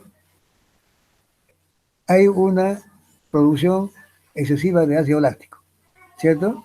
Ese ácido láctico normalmente va a competir a nivel renal, como lo ha dicho muy bien su compañera, por el ácido úrico. El ácido úrico debería de salir. Entonces, ¿qué le dice? Oye, voy a salir yo y tú te quedas, ¿cierto? Algo así. Y al final, ácido úrico se eleva porque ese sitio lo ha tomado el ácido láctico. Prefiere salir él y dejar que el ácido úrico se incremente. Entonces, eso implica, incluso eso como dice muy bien, si una persona ya está con cierta tendencia a un nivel de ácido úrico de 5 a 6, el normal tolerable máximo es hasta 7. Más de 7 ya se traduce en pequeños cristales que dan la gota. Y justamente este paciente, Si son pacientes de esos que ya están con una, o bien por edad o por alimentos, tienen este problema de Bonker, más seguro que tenga más, sea más propenso a sufrir gota. Muy bien, señorita. ¿Su apellido? ¿Su apellido cuál? Chocano Caracela. Chocano Caracela. Muy bien, no había participado antes, pero creo que con eso se les quitó todas. ¿No? Muy bien. Muy bien. Así, no, está bien, eso es bueno. Esta pregunta dice, ¿cómo se explica el estado de acidosis metabólica de los pacientes como la niña en estudio? El estado de acidosis metabólica. A ver. Profesor, Sí, yo, dígate. ya según los exámenes que se le ha realizado a esta paciente, es que el pH ha resultado inferior de los valores normales, que es de 7,25, ya que lo normal es 7,35 a 7,45. Y por eso es que esta paciente presenta acidosis metabólica y que también está relacionada con la diabetes mellitus, ¿no? Pero en este caso ella presenta otra enfermedad. Perfecto. Ya usted puso ahí muy parecido en ese sentido a la diabetes mellitus tipo, bueno, cualquiera de las dos, ¿cierto? En este caso más que todo a la tipo 1, acidosis metabólica. Me dice usted, ¿a qué, ¿cuáles serían los que provocan la acidosis? Uno, ¿cuál me dijo? Uno es el ácido láctico, ¿cierto? Otros, Sí, el piruvato. piruvato, otro, Lactato. lactato, piruvato, ¿qué más? Otro más que contribuyen la acidez en esa niña, ¿cuál sería? Esta la acabamos de ver, esta la hemos visto. El ácido úrico, profesor. Ácido úrico, ahí está, también podría ser. Claro, claro. Sí, sí, no lo voy a tomar en cuenta. Muy bien, sí. Otro, 20 puntos para mi profesor. los cuerpos cetónicos, ¿cierto? Los cuerpos cetónicos que han sido determinados y que están elevados, ¿cierto? Esos son los que generan al final esa acidez metabólica. ¿Cuál es el apellido de que habla usted ahorita? ¿Su apellido? Primero, Arana Figueroa. Y también ha participado Chirinos, profesor. Chirinos Condori, ¿no? Chirinos Condori Jazmín, ¿cierto? Muy bien. A ver acá. Cuando hablo de acidosis metabólica, yo digo, a ver, algo, hay otra acidosis. ¿Qué me dice cuál es el otro tipo de acidosis? Acidosis, ¿Eh? alcalosis. No, claro, puede haber alcalosis o acidosis, pero acá dice metabólica. ¿Y qué? ¿Hay otra acidosis que no sea metabólica? Sí, ¿Cuál sería? respiratoria. Muy bien. ¿Quién ha dicho eso? ¿Su apellido? Chirinos, profesor. Chirinos, muy bien. La acidez respiratoria, ¿no? Que es muy diferente. En esta respiratoria, ahí no hay compromiso, ahí no aparecen ácido láctico, ni cuerpos cetónicos, ni amonio, ni ácido úrico, ¿cierto? Hay demasiado dióxido de carbono. Exactamente. Chocano, Elevación del profesor. dióxido. Chocano, muy bien, Chocano, Caracela. Claro, lo que se incrementa ahí es el dióxido de carbono, ¿cierto? Es por la respiración excesivas. Así es. Muy bien, miren, ¿ves cómo vamos edificando y vamos dando respuestas? Interesante. Claro, ustedes habían hecho el capítulo de lípidos, pero está bastante, esas partitas yo las aligero, pero eso es lo que yo quería escuchar. Acá hay otra que dice, bueno, ya está, porque ya es la última o te falta una más. Uy, Sí, entonces, es la última. Falta una. Esa sí, es. ¿Qué me dio? yo que nos habíamos acelerado demasiado. Entonces vamos a volver más adelante, vamos a conversar un poquito más y otras cositas que también están asociadas a este cuadro. Bueno, no importa que, dice que, ¿qué medidas terapéuticas usted propondría para los pacientes portadores de la enfermedad de von Gierk? A ver, ¿qué medidas terapéuticas? Profesor, Ya a ver, sí, yo, perdido. Chocano. Chocano, a ver, diga usted, señorita Chocano. Ya, yo creo que es importante que consuma alimentos que tengan un elevado contenido de almidón. También estuve buscando que puede la terapia génica. Ajá. ¿Por qué usted de almidón? ¿Almidón no es glucosa? A ver, su respuesta es buena, pero yo digo, ¿por qué almidón? ¿Qué, qué de bueno tiene comer almidón, por ejemplo? Que, por ejemplo, comer, a ver, ¿qué le digo? Pues, a ver, sí, almidón, usted dice muy bien, glucosa libre o sacarosa. ¿Por qué almidón? Alimentos Profesor, ricos No, y todavía le voy a decir una por, cosa. Te voy a decir, almidón de ciertas fuentes, no cualquier tipo de almidón, ¿no? Almidón de maíz. Así es. ¿Qué de ventaja tiene eso con respecto a otros? Porque este paciente, como usted verá, no se le puede dar mucha glucosa, porque eso se va a ir todito, se acumula, se usa lo que se requiere y el exceso se va a convertir en glucógeno y no va a poder- y se va a acumular, va a empeorar el cuadro. Pero acá, sin embargo, también esa persona pues, no se le puede quitar la glucosa de circulación, porque justamente el cerebro se nutre de ella. Entonces no es como decir, bueno, pues no se le da glucosa nomás, no, no, no, hay que darle glucosa, ¿cierto? Pero Porque, sí, porque mantiene la glucemia relativamente constante. ajá, a ver, sí, sí, eso con respecto a otros alimentos, el almidón tiene una característica, ¿cuál es? Que va a liberar, y ese, incluso el almidón de maíz, ¿cierto? Y algunos otros, no sé de qué otros productos están caracterizados como almidones que son usados para este caso. Es decir, que su degradación va siendo lenta y va liberando la glucosa de a poco para que se use, pero que no sea tan excesivo, porque si hay un exceso, automáticamente se guarda como glucógeno. Entonces tiene que proporcionársele al paciente un producto que libere glucosa, pero de a pocos. También se suele dar productos ya preparados, tipo cápsulas, a base de almidón, donde en el tracto digestivo se vayan disolviendo y liberando de a poco para mantener solamente la glicemia necesaria para los tejidos que usan glucosa, principalmente el cerebro, y que no permita realmente abruptamente la producción, la presencia de glucosa, porque esto, ¿qué hace nuestro organismo ante este caso? Orienta hacia la síntesis de glucógeno, y eso es lo que no se quiere. No se le puede quitar al paciente la glucosa en forma definitiva, sino hay que proporcionar lo necesario. Y qué mejor si se usa una medida en la cual esta glucosa sea liberada de a poco. Hay varios tratamientos con respecto, pero uno es de los almidones. Algunos almidones son buenos en ese sentido. No es como, por ejemplo, la harina de la cebada, por ejemplo, para hacer el pan. Eso no. Hay otro tipo de pollo. Ustedes dirán, ¿pero qué? ¿Son diferentes? Si el almidón es uno solo, ¿cierto? Es una mezcla de amilosa y amilopectina. La amilosa es una cadena lineal de puras glucosas en alfa 1,6 y la amilopectina es parecida al glucógeno, con ramificaciones.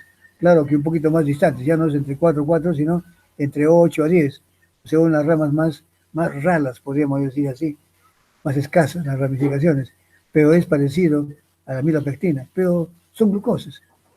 ¿Cuál es la explicación de por qué un almidón de un origen sea diferente a otro?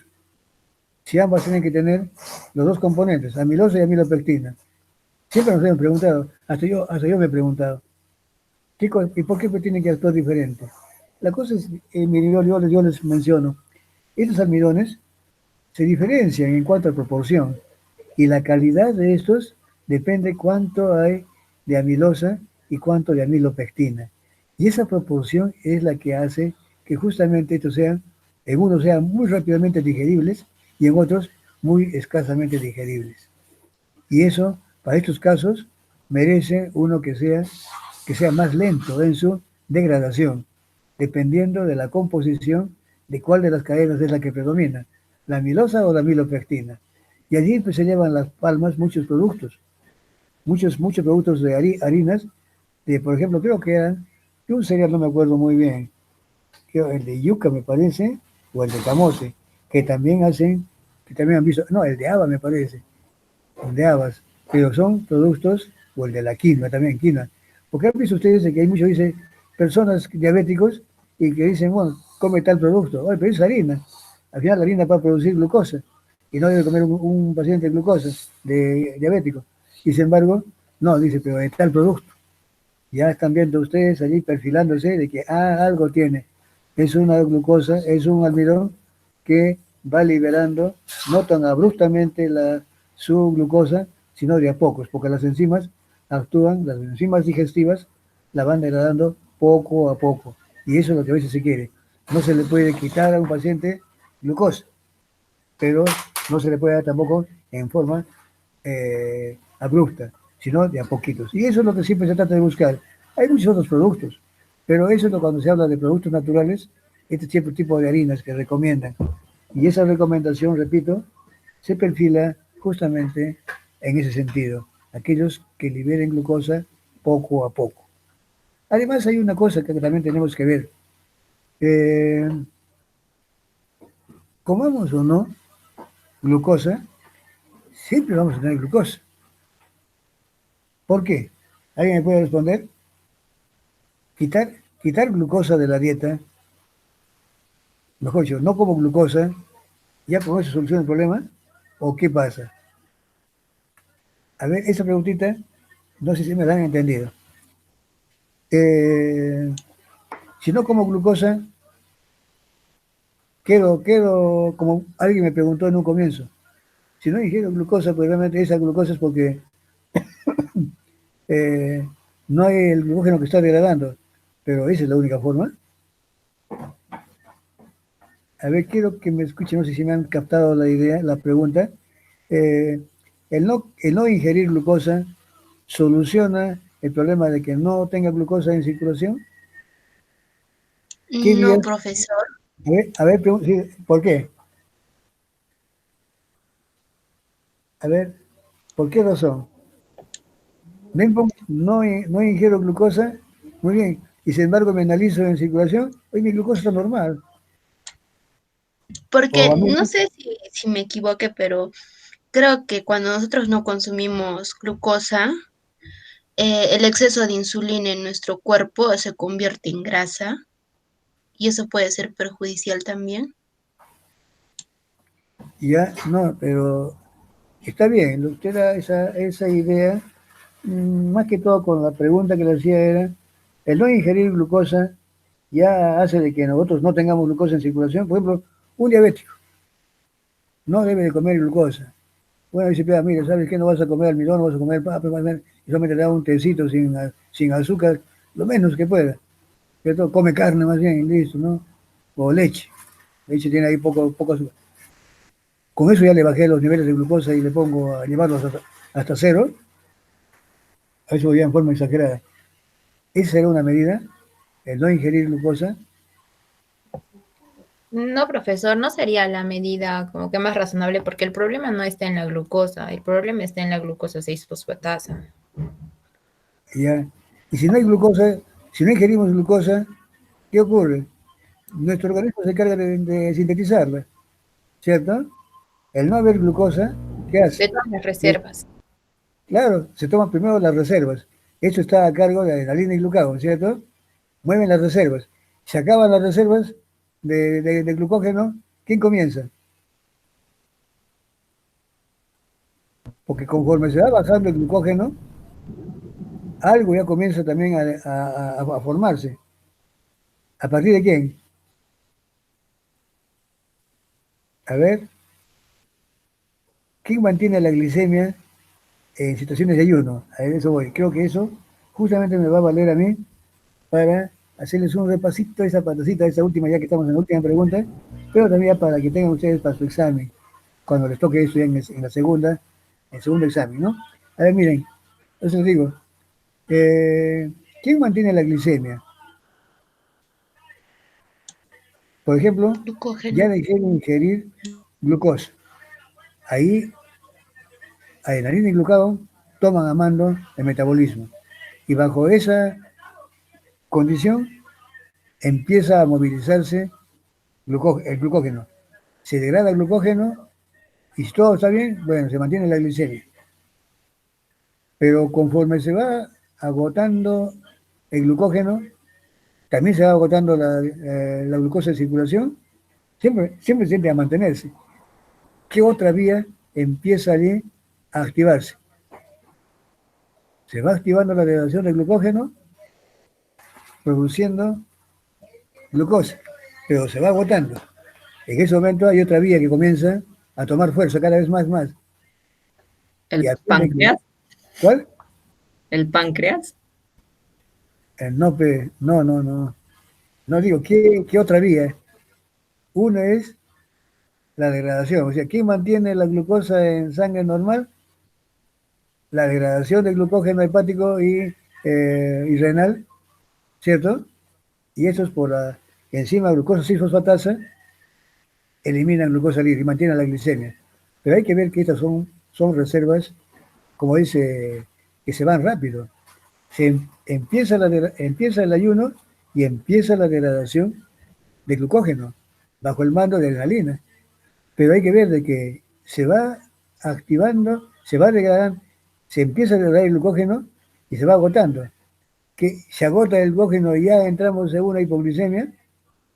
¿Quién es el que mantiene en ese entonces la glicemia? A ver,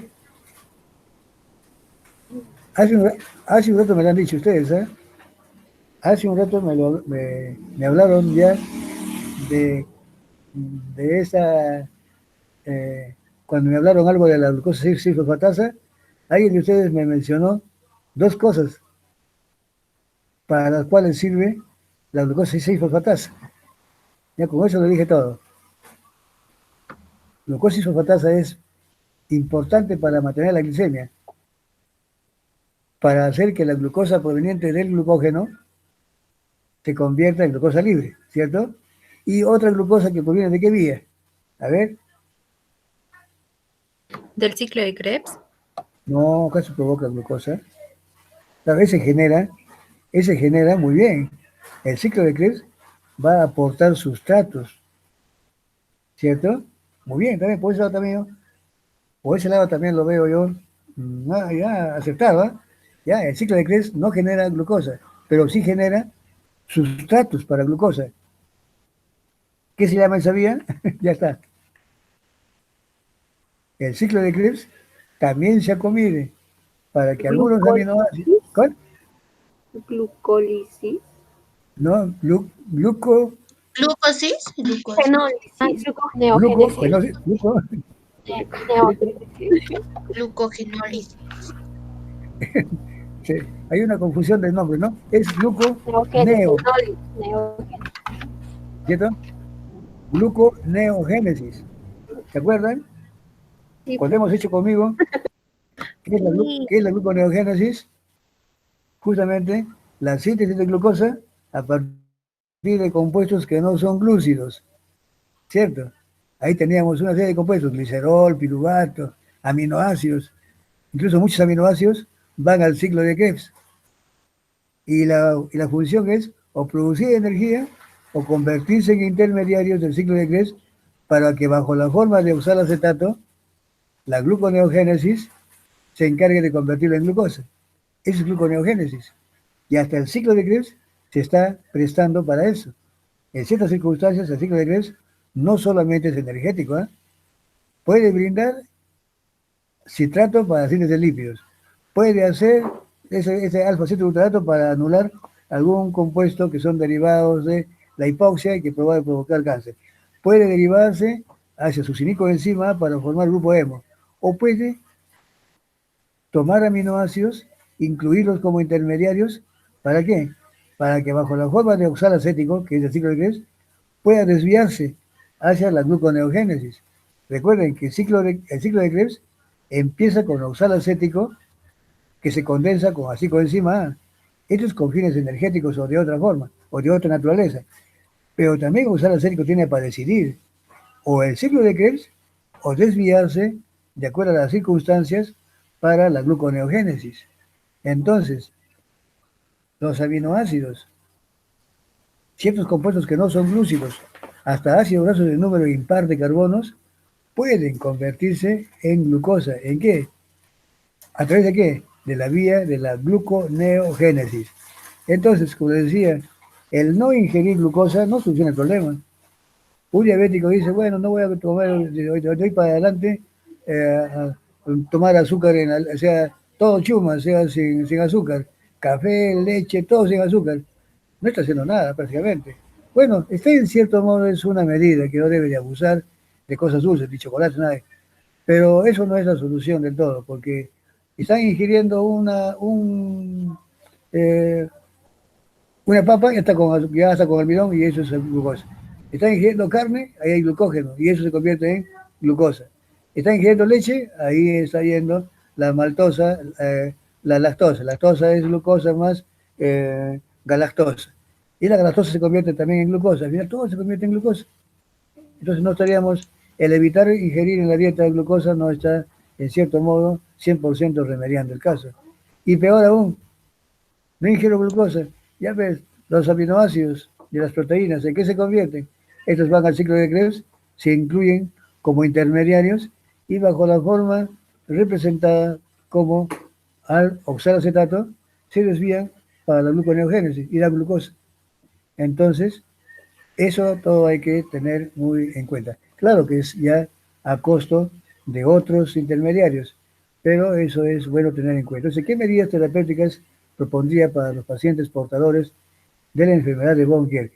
Hay que tomar en cuenta de que aquí la falla está acumulando porque la enzima no puede hacer que retorne. Como lo dijo muy bien su paciente, ese uso de ciertas dietas que generan glucosa liberando de a pocos, almidones de ciertas clases. En buena cuenta a este paciente hay que limitarle la comida excesiva de carbohidratos, de glucosa directamente, ¿no? O de almidones.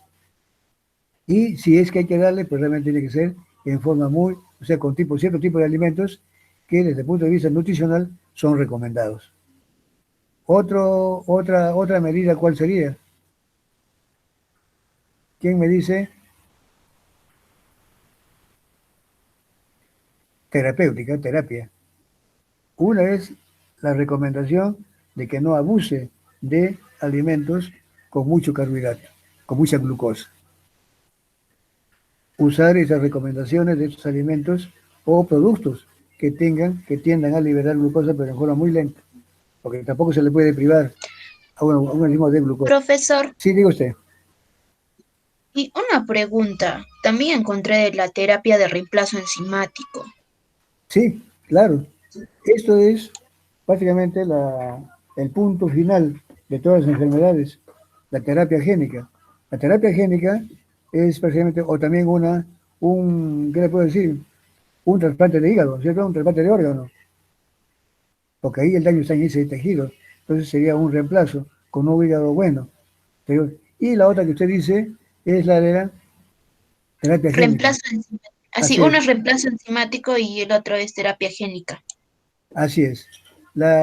El reemplazo de órgano es una medida que anualmente se usa, pero aunque es escasa, hay que buscar un donante bueno, todas las cosas.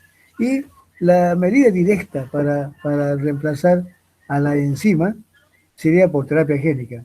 Cuando hablamos de terapia génica, se está refiriendo al reemplazo de la enzima mala por la enzima buena. Y eso se hace no sacando la enzima de alguien, sino buscar el gen, hacer el corte e introducir en ese sitio el gen bueno. Normalmente eso, para algunas enfermedades, no es posible. Tienen que ser enfermedades monogénicas. En este caso, de la enfermedad de von Gierke, sí podría decirse, porque es solamente provocada por una sola enzima. Hay otros que son por muchas, por ejemplo, no se podría. Por ejemplo, una diabetes, no puede, son tantas enzimas, salvo que sea de tipo 1, para formar insulina. Pero la diabetes se da por otras causas también. Entonces, para el caso más concreto del caso de la paciente con von Gierke, sí sería una opción por terapia génica, es decir, un reemplazo del gen de la glucosa 6-fosfatasa, ¿cierto? Esa es básicamente el- la, la forma que se podría proponer ahora. Esto de reemplazo génico, como dije, algunas enfermedades se están curando por ese lado. Es decir, ya tienen alguna aplicación, pero son muy pocas. Probablemente con el tiempo se esté mejorando eso de la terapia génica. Claro que vendría a ser la cura definitiva, ¿cierto? O sea, reemplazar en el organismo el gen. Pero eso, hablar es bonito, pero otra cosa es llevarlo a la práctica. Necesita gran trabajo y a veces se han hecho las pruebas y no resultan del 100% efectivas, pero se está trabajando en eso. Hay ciertas enfermedades, como son la enfermedad de la ala desaminasa, es una enzima, la adenosina desaminasa, se llama enfermedad de ADA. Esta sí tiene, al menos se está tratando por ese lado. Otra enfermedad, que es la hipercolesterolemia familiar, también está siendo tratada por ese lado. Son las enfermedades y algunas más que se están trabajando a nivel de genes. Esa es la gran promesa que hay sobre la terapia de algunas enfermedades. Por ahora, lo que queda es, bueno, en primer lugar, como hemos dicho, sí, en forma concreta, las medidas, las recomendaciones en cuanto a la vida que debe llevar este paciente. Si sabe que tiene hipoglucemia, pues realmente no hacer ejercicios exagerados, tomar siempre y cuando haya una ligera disminución de ánimo, estado, llevarse su producto, un caramelo o algo para mantenerlo siempre vivo, bien alerta, digo mejor, y el reemplazo de órganos. Y posteriormente está ya lo que se ve, la terapia génica, que para la enfermedad de Bongier todavía seguramente que tiene que esperar un poco, pero seguramente ya se está trabajando en ese sentido. Hay muchas formas de tratar a las enfermedades, pero esa es una buena alternativa. ¿Quién habló de eso de la terapia génica? Dígame su nombre. Trucano Caracela. Trucano Caracela Yomara, muy bien. Así es. Sí, Esto es lo que, sí, muy bien. Esto es lo que le puedo indicar entonces al respecto. Miren, como ven ustedes, con esto hemos querido ya más o menos entrar y aprovechar para reforzar algunos conceptos de los aspectos teóricos que yo lo hice, ¿no? Pero no se olviden, estaban ahí, creo que se han olvidado un poquito de la gluconeogénesis. ¿Qué rol cumple la gluconeogénesis? Importantísimo. Gluconeogénesis es el que mantiene la glicemia. Y gracias a quién también, a todas las enzimas de la vía glicolítica, que muchas de ellas que son reversibles, participan haciendo lo contrario. Y estas que son irreversibles son reemplazadas con otras. Por ejemplo, la exoquinasa. ¿Quién hace lo contrario? La glucosa 6-fosfatasa. Gracias a Dios, la enzima que en hígado y riñón favorece de que tanto aquella glucosa que deriva de la degradación del glucógeno hepático y renal, como aquella glucosa que se forma en hígado y riñón por gluconeogénesis, puedan salir de estos tejidos para mantener la glicemia. En el músculo esquelético ni hablar de esto no puede ser, no puede ocurrir porque allí no hay esta enzima. Será para consumo propio, ¿cierto? Si hablamos de que en la enfermedad de Bongier está afectado el músculo esquelético, es mentira. No puede haber porque ahí no hay la enzima. Si hablamos, por ejemplo, de otra enfermedad, que son el caso de la glucogenosis tipo 5. La 5 es la enfermedad de McArdle, donde está en defecto una enzima, que es la enzima fosforilasa. ¿De qué sitio? Del músculo. Yo digo, en ese tipo de glucogenosis tipo 5, ¿habrá hipoglicemia? Me dicen, no, eso ocurre en el hígado, en el músculo esquelético. ¿Qué tiene que ver eso con la glicemia? Falso, lo descarta. Pero si yo digo la glucogenosis tipo 6, donde está en compromiso una fosforilasa, pero hepática, ¿puede darse un cuadro de hipoglicemia? Sí, porque basta que sea el hígado, no me lo toquen, porque ese es el que tiene que ver mucho con la liberación de glucosa hacia el hacia la sangre, ¿cierto? Entonces, esas cositas, miren, ténganlo siempre presentes. Y no olviden este jueguito, adrenalina, glucagón frente a insulina. Lo que hace insulina, lo contrario lo hace adrenalina y glucagón, ¿cierto? Y cosas muy simples, por ejemplo, ¿cuándo estará activa la glucosa, la fosforilasa, ya para terminar? En ayuno o en estado de buena alimentación. Para que esté activa la fosforilasa tiene que haber sido una orden de adrenalina. Y eso solamente ocurre cuando hay ayuno, ¿cierto? ¿Cuándo estará activada la glucógeno sintiasa? ¿En ayuno o durante la alimentación? Durante la alimentación no va a estar en ayuno más bien está inhibida, ¿cierto? Miren, esas cositas juegan siempre que son por lógica. Una siempre en contradicción con la otra. No pueden ocurrir las dos vías metabólicas simultáneamente, porque eso sería un despilfarro de trabajo celular. ¿Cierto? Miren, hemos concluido, creo, estamos justamente en 12:20, ahora viene el otro grupo. Miren, estudien, no se descuiden, están muy bien hasta ahorita, así participen. Aquellas personas que están participando muy bien, me llama la atención y me preocupa aquellos que no participan. Hablen nomás, por favor. Para el siguiente, procuren participar. Yo pongo aquí notas hasta por las preguntas que me hacen, ¿ya? Y así yo voy sumando notas, eso la paso al doctor Aquino y pasa a ser la evaluación continua. Eso realmente tiene un peso incluso mayor, creo, que la práctica, pero más que la teoría. Entonces, miren, así nos han ordenado de nuestras autoridades superiores, así que nosotros hacemos caso. Aprovechen estas oportunidades, hablen. Esos comentarios yo aquí bonifico con puntos, ¿ya? Bien, vayan tranquilos, estudien, cuídense. Gracias. Sí, dígame. Profesora, una consulta. Sí. Una persona que con diabetes, entonces, ¿cómo debe ser su dieta? O sea, no es quitarle del todo el almidón o todos los carbohidratos. Lo recomendable es que no abuse de glúcidos, de glucosa. Pero eso es casi imposible decirle totalmente, porque siempre, si no la ingerimos, otros compuestos se convierten en glucosa, pero sí al menos estamos evitando el exceso de glucosa. Es una forma de, hemos dicho, no abusar, porque no se puede quitar definitivamente la glucosa, por más que queramos, imposible. Nuestra gluconeogénesis la hace, ¿cierto? Simplemente habría que recomendar que no abuse de productos glúcidos en exceso. No mucho almidón, no mucho azúcar y ciertos productos que son considerados como diabetógenos. También hay que ver una cosa, también depende del tipo de diabetes. Si es diabetes tipo, por ejemplo, insulino dependiente, hay que ponerle insulina y también disminuir su consumo de glucosa. Pero si es la tipo 2, ahí prácticamente hay insulina. Y por eso, si son obesos, decirle que procuren bajar de peso, que haga ejercicio, que no coma mucha glucosa. Entonces el trato va a variar dependiendo de qué tipo de diabético se trate.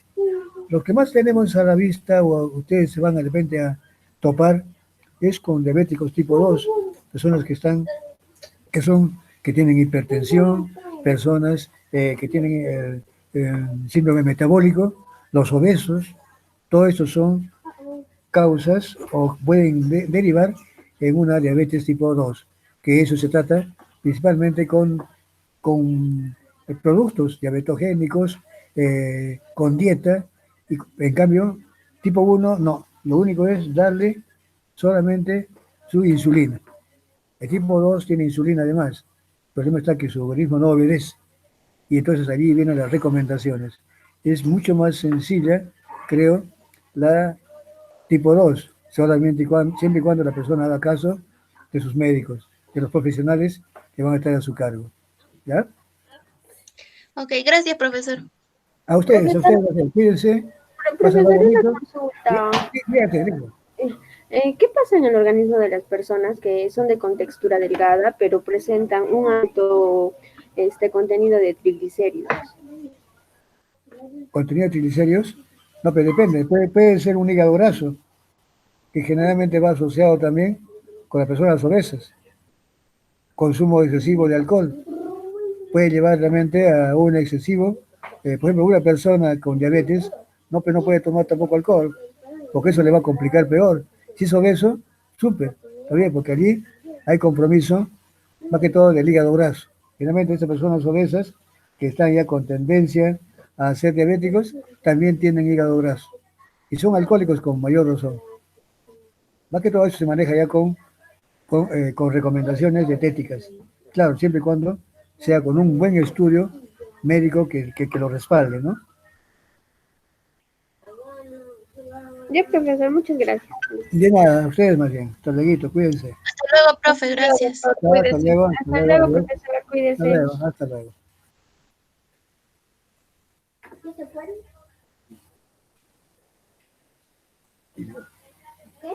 Todavía falta otro grupo. Pero decir que tu grupo que has comenzado. ¿Qué tiene tu clase? Ya terminé. ¿Está rápido? ¿Qué es eso? ¿Así no? ¿Así, eh? ¿De qué se llama? Educación físico. Espera, tengo mi para. Llévate.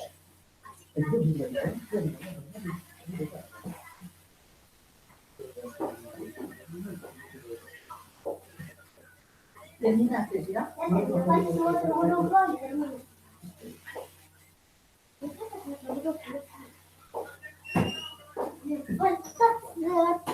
Agrupar. 1, 4. 3, 1, 3. 4, 3, 5, 6. Ya no sé. Pato, pato, pata. Pato, pato, pato. Gallo, gallo, gallo. Ay, bueno. Pum, pum, pum, ya, pum, ya, bom, bom, bom, bom. Una bomba, no tengo. Tan, tan, tan, tan, tan. Ahora voy a seguir jugando. Vamos a ver qué pasa en el castillo. Ya está.